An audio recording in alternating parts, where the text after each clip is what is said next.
I'm going to take a POV facing the track as well so you guys can see that.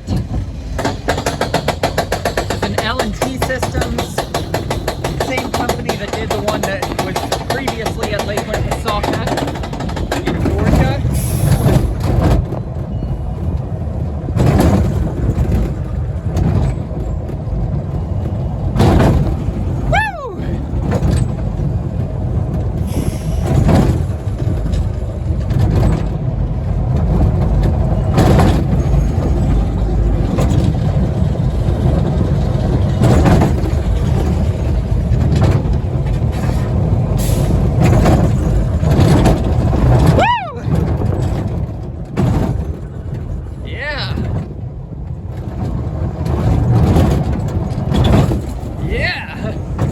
Laterals.